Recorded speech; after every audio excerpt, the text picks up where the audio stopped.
Il-mass meeting f'Tali kien indirizzat ukoll minn deputat mexxej tal-Partit Laburista Angelo Farrugia.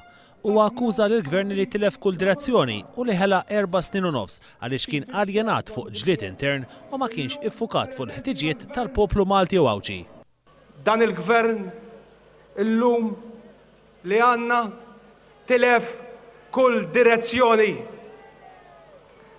Gvern bibtiegħi li ħlienna 4 snin u nofs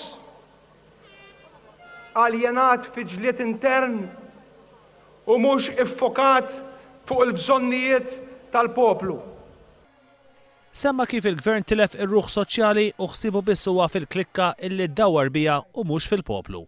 Irrefera għal rapport li l-Kummissjoni Ewropea batet lill-Gvern fil-jiem li għaddew fejn qatlu li jrid jieħu l-passi biex inaqqas l-ammont ta' studenti li qegħdin jitilqu kmieni mill-iskola.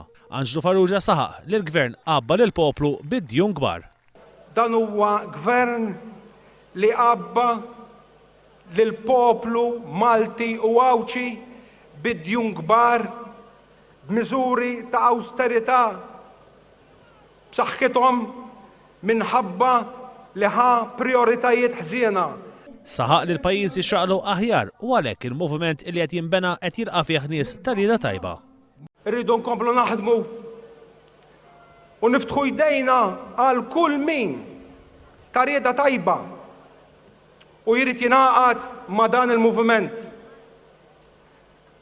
Araw kif il-Partit Laburista fetaħ il-bibien beraħ biex jilqa' fiħdanu lil dawk kollha bla distinzjoni illi jixtiequ jaħdmu mal-Partit Laburista.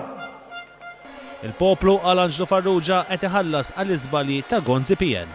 Intkom il-poplu qed ikollu jħallas bil-qares għal politika żbaljata, għal politika staġnata, għal politika skaduta ta' Gonzi PN f'kull qasam.